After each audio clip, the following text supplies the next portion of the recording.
Hey guys, this is video number 2 of our series on our GM ABody Chassis build. We've made a little progress since video 1. Just want to show you and update you on that. And we're going to start at the back and work our way forward. And hopefully you can see the progress that we made, and I can explain what we're doing inside before this thing's all boxed in. We're not able to see it. So we're going to start at the back, work our way forward. I'm going to walk around, and then we'll start and work our way forward talking about what we're doing. The rear horns, we didn't have the upper and lower plates. We just had them in place. They've got that starting to take shape back here. The upper and lower and the back all formed for that. These are about ready to start boxing in after they're back welded. The rear kickup, we'll talk about that in just a second. You can see that we have our inner structure truss sitting up in there. It's not welded in place. We won't weld that in place until this is all back welded. So we will take the welder and we'll weld inside of this first, weld that gap. We will put these in place. They will be installed in there. They'll be welded in, and then these will be ready to be boxed. So we'll put our boxing plate on. They'll weld the outside of that, and then they'll weld the outside of the outside part of the frame as well. That'll come in, and the boxing plate will come in, and it'll actually overlap and tie into the rear torque box. Starting to tie all this together now. You can see here where they've put the tie-in pieces and plates in the rear torque box, tying it to the main rail. You can see where the vanes are being put inside of the main rail here. They're tacked in place. They're ready to start welding those. And get all that inside welding and all done before all this is boxed in. Once it's all boxed in, it's there. So you can see on the front torque box, we've got the tie-in plates all in place here. This is pretty elaborate. You can't really probably see that on the camera, but ties all these pieces in from the inside, makes it really strong. Don't have to worry about anything with that once it's all done. Another thing we didn't have done in video 1, we didn't have this front kickup fabricated.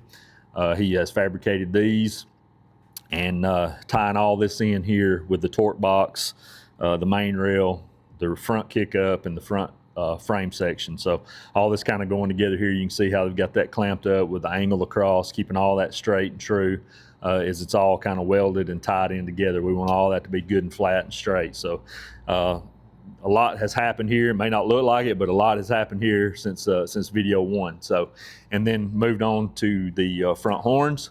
You can see where before we just had this one plate up front that kind of sets all this. You can see where this has all been now tied in. The uppers and lowers have been formed, and these things are ready to be welded inside. Once that's all welded inside, then the inside boxing plate will be hand formed. And that will be welded there and on the outside as well, and be ready to be ground. So it's kind of the progress that we've made so far. The next video, these rails will have been fully welded and ground. We actually, once all that's in place and welded, we pull these out, they grind them. After they're ground, they go back in this fixture. So hopefully by video number 3, all that will have been done.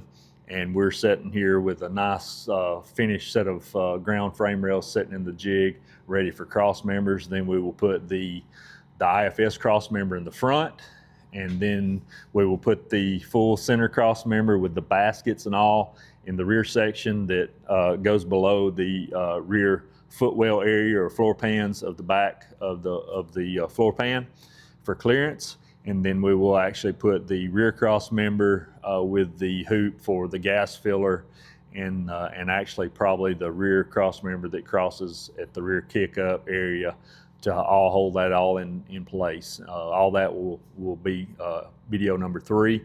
We'll talk about all that when we get there.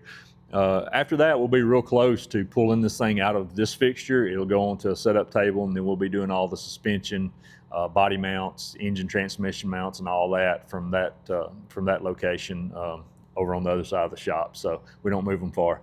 But hopefully you've enjoyed watching so far. I don't know how many more videos that we'll have on this, but we'll go all the way to finish with it. And we'll talk about anything that you want to talk about. If you have comments or questions or whatever, shoot them to us. We'll be glad to answer those. If you want to see part of this that we're not showing, let us know too, and we'll try to make a video and make sure that we cover that. So we really appreciate you watching, and hopefully that you gained something from it. Maybe learned that, hey, these guys might build a pretty good product. So thanks for watching.